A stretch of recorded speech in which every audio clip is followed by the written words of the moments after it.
The most ancient law in the cosmos is the decree of solitary exile, a punishment of absolute silence, reserved for one crime so profound it is never spoken of.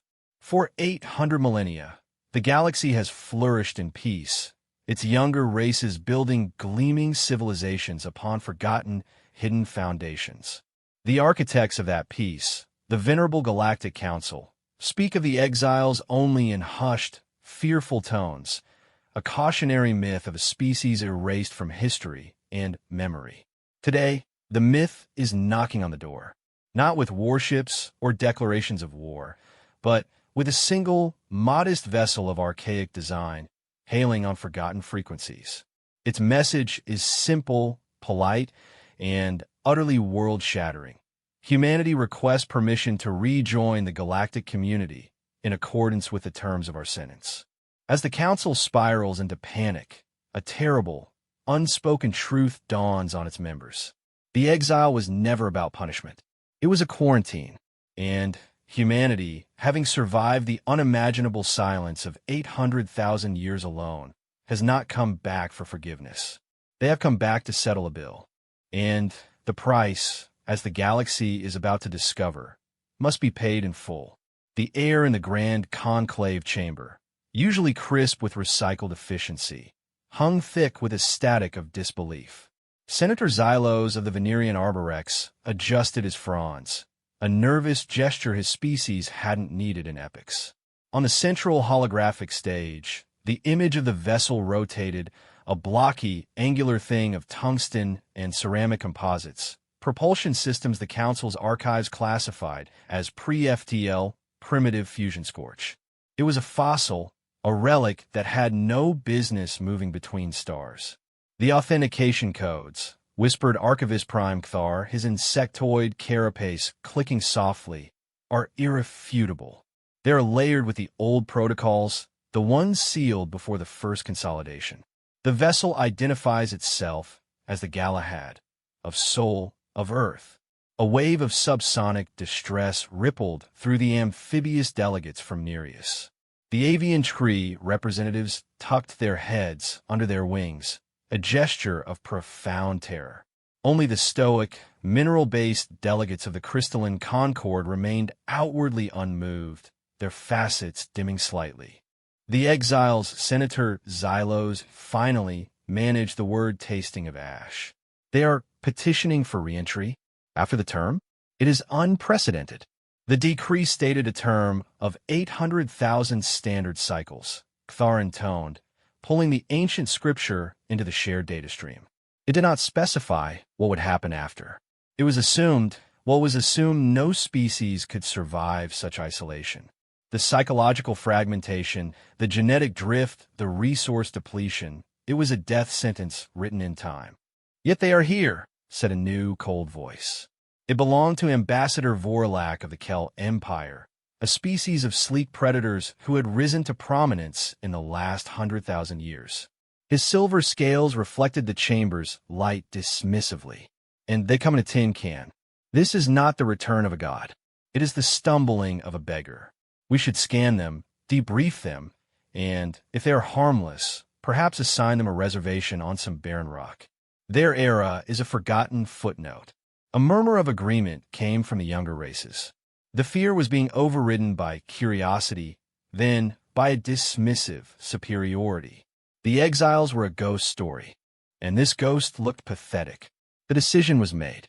The Galahad was granted a single-file approach to the neutral orbital platform, Haven 7.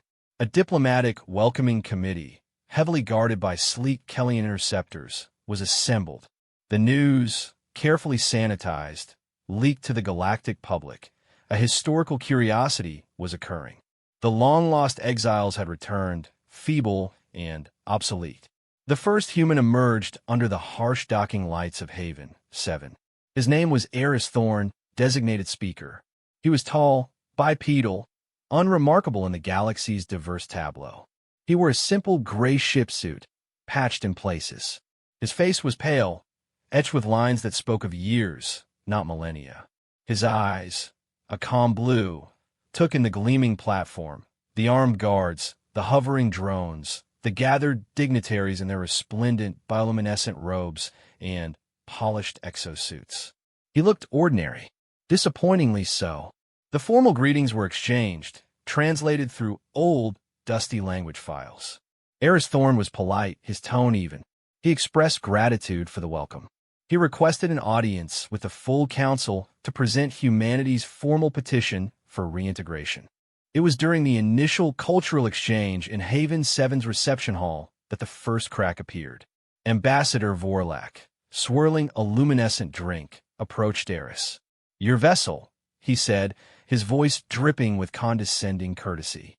"A marvel of historical preservation.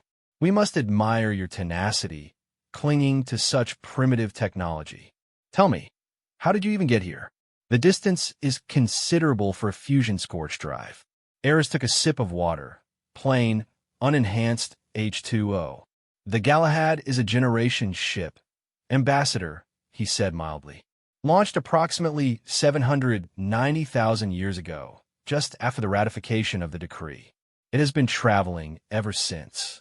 My ancestors lived and died on that ship. I am a 24,871st speaker." A stunned silence fell. A generation ship.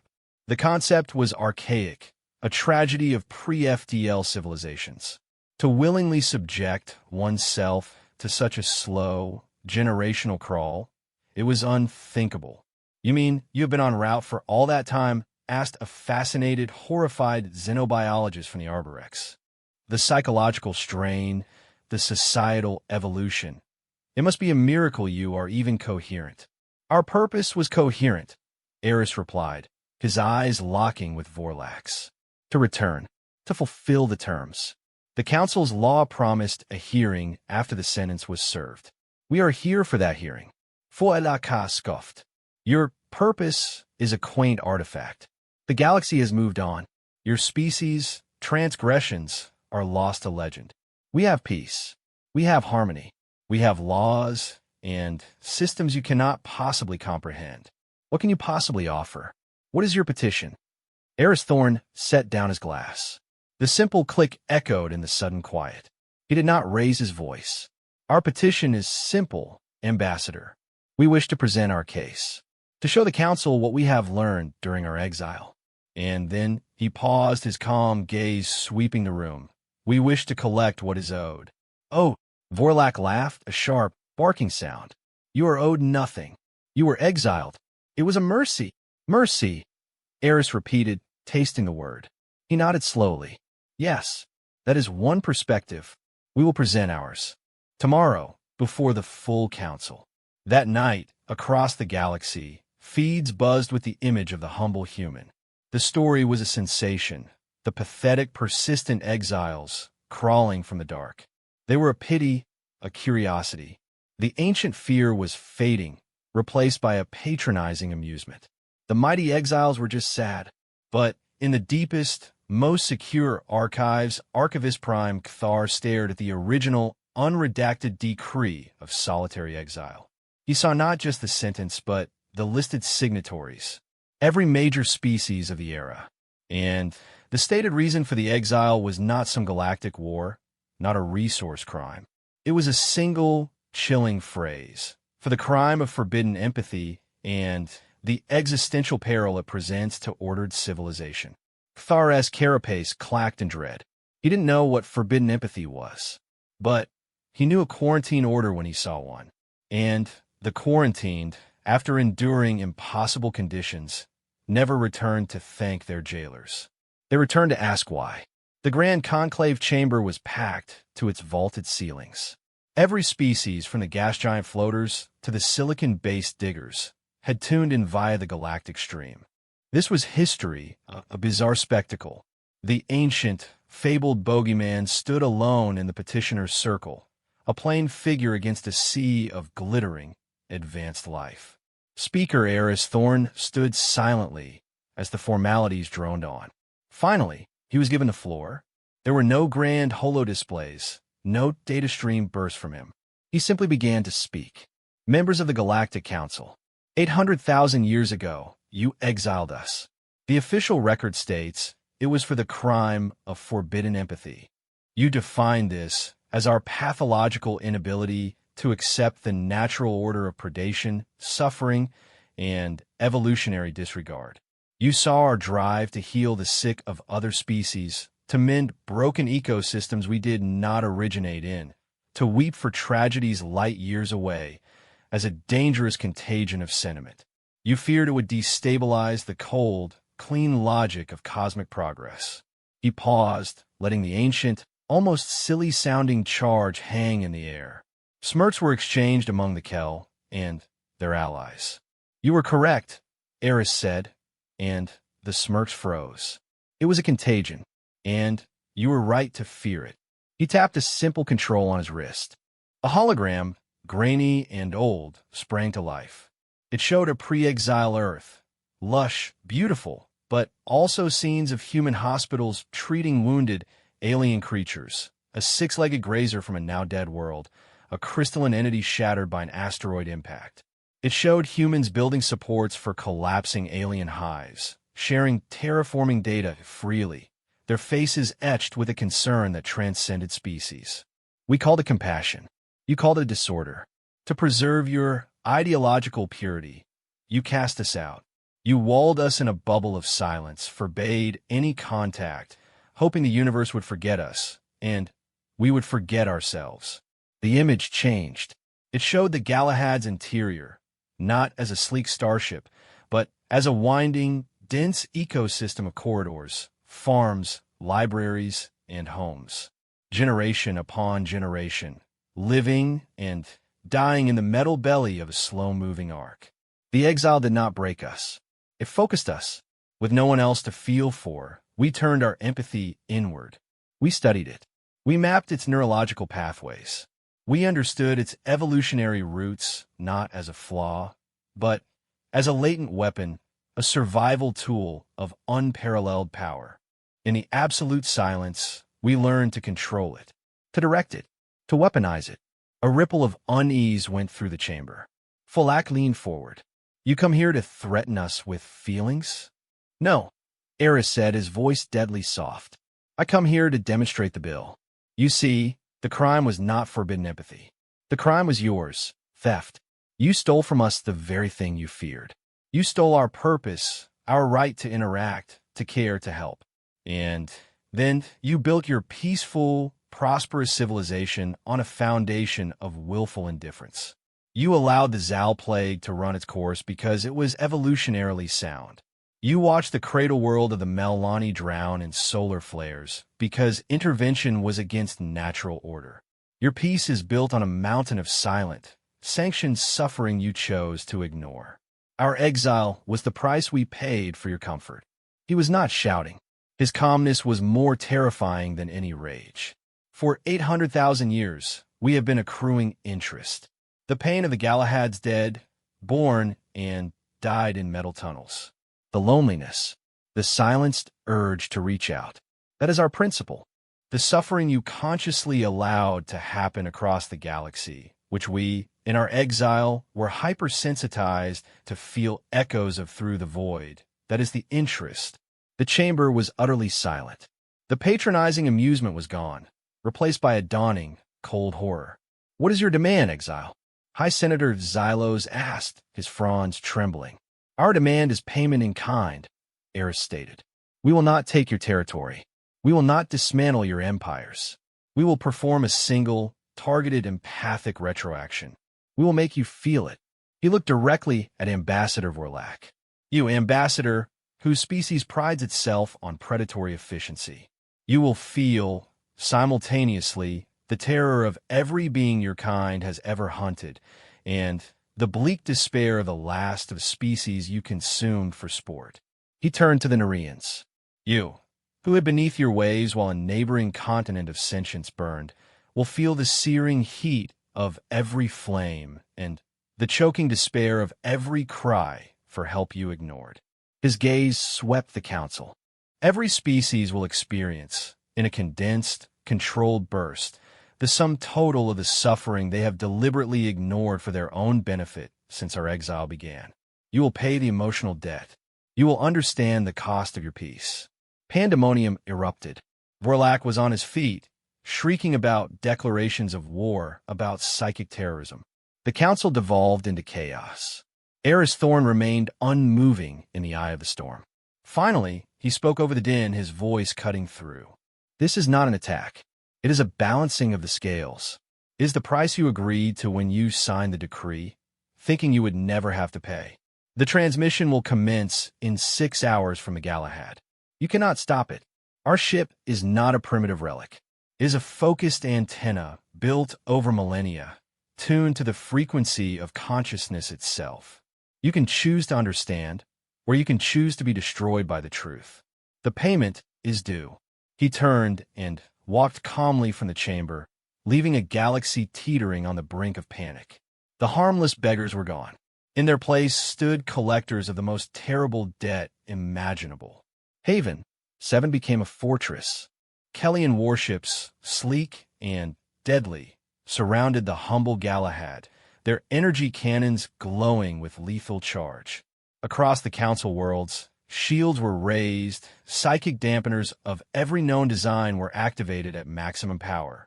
Military forces were put on alert for an invasion that never materialized. The terror was not of beams and bombs, but of a ghost in the neural machinery. Inside the Galahad, Eris Thorn stood on the command bridge, a spacious, wood-paneled room more reminiscent of an ancient library than starship. Around him, other humans monitored simple, elegant consoles. They spoke in low, calm tones. There is no fear, only a solemn resolve. The Kellyan fleet is demanding our surrender, speaker, said a woman named Alara, her fingers dancing over a crystalline interface. They are giving us a final countdown. Ignore it, Eris said, his eyes on a deep space scan. They are looking for weapons to shoot. They won't find any. Is the retroaction matrix charged? Fully charged and calibrated, replied an older man, Kalen. The archival suffering packets, drawn from the galactic emotional strata, are locked and loaded. It's a heavy burden, Eris. We will carry it with them, Eris said softly, as we always have. Outside, Ambassador Vorlak, aboard the Kellyan flagship Judgment, sneered at the silent, blocky human ship. They are bluffing. A psychic weapon of that scale is impossible. All our sciences say so. They're trying to panic us into submission.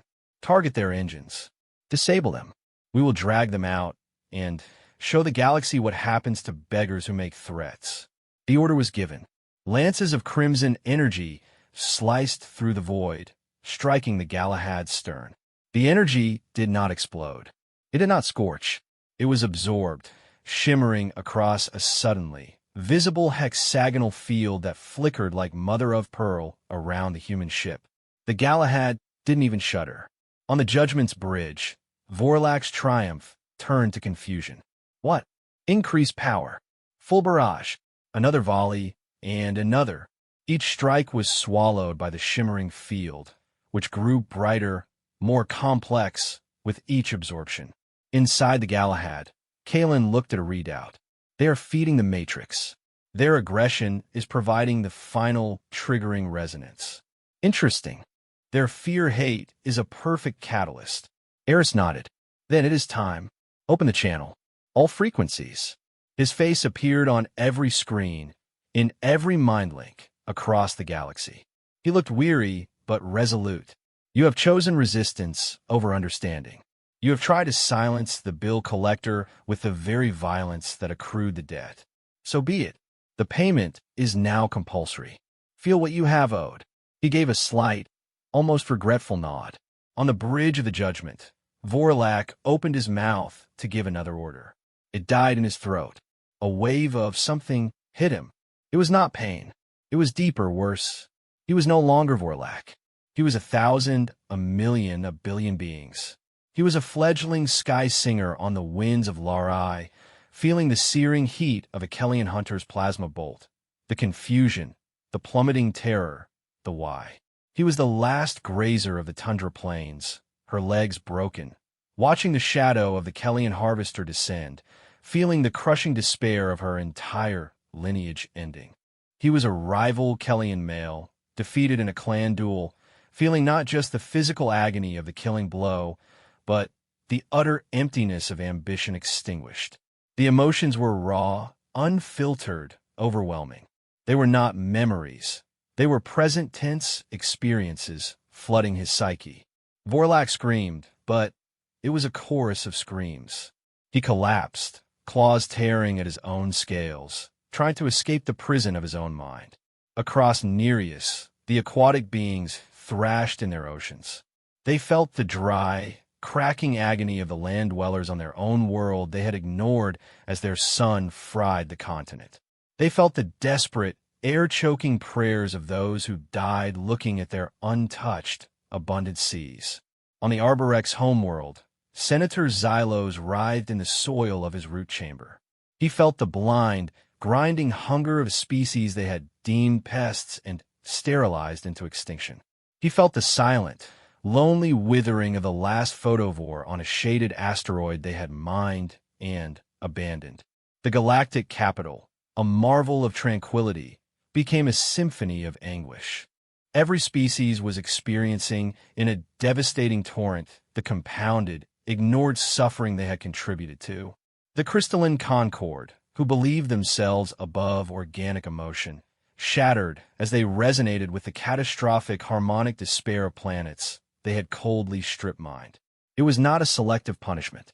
It was a universal presentation of a hidden ledger.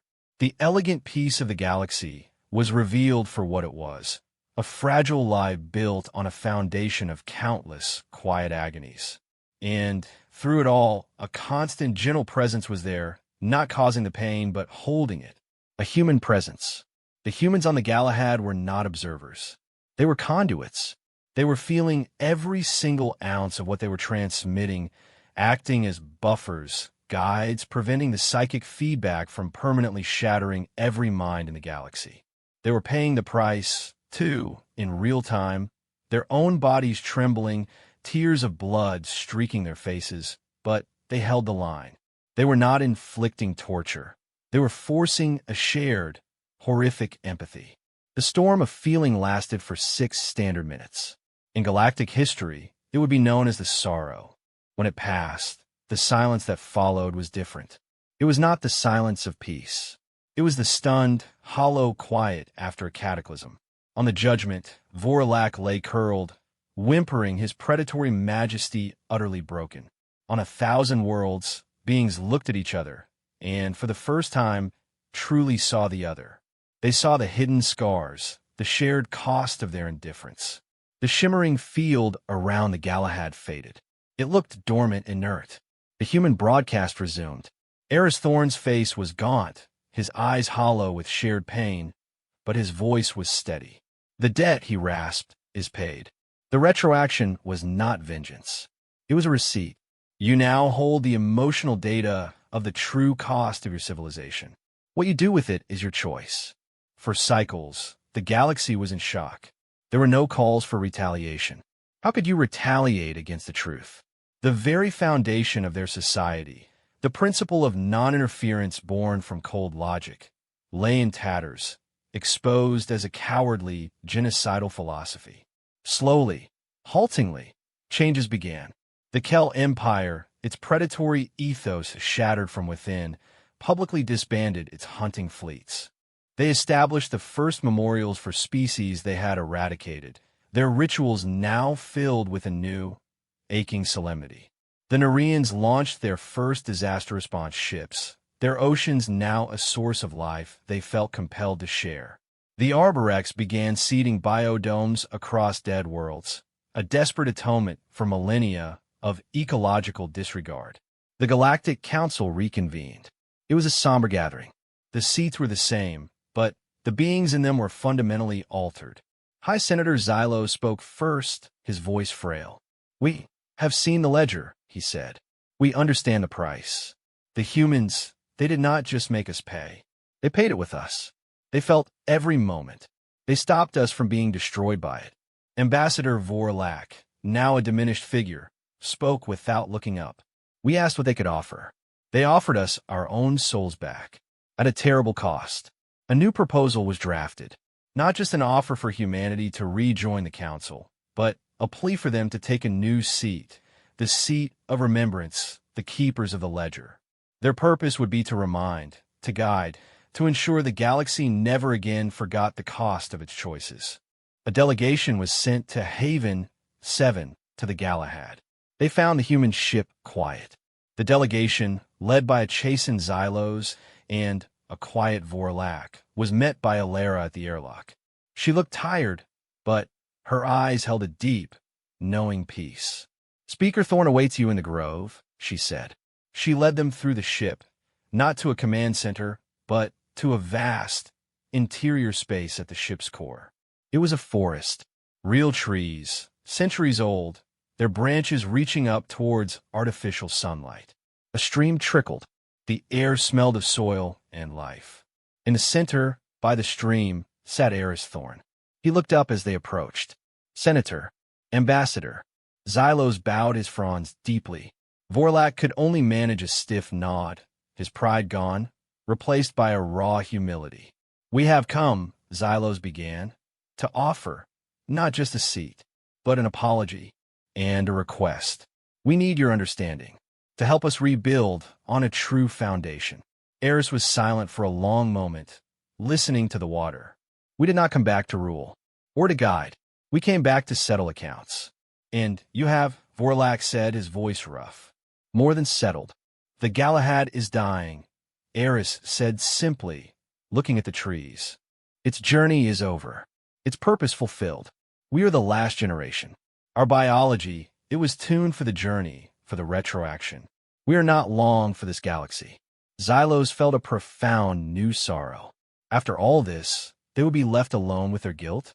But Eris continued, a faint smile touching his lips. The empathic matrix remains. The antenna is built, and we have left something behind. In your own minds. The capacity you always had but suppressed. The empathy is no longer forbidden. It is awakened. It will be painful, messy, chaotic. It will not bring a clean peace. It will bring real peace.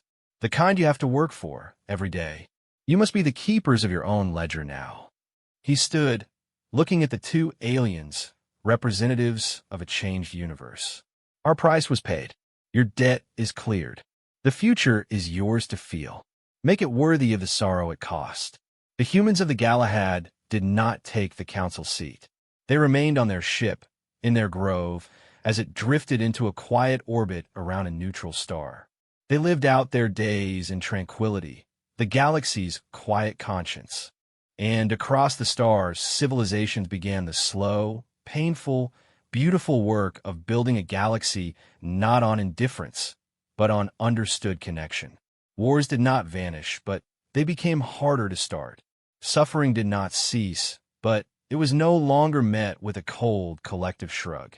The human return was not a conquest, but a correction, a painful, necessary inoculation of feeling into a universe that had chosen to go numb. They had paid the price, and in doing so, given the galaxy the most valuable currency of all, a shared heart, scarred, heavy, and, finally, truly alive. This response is AI-generated for reference only.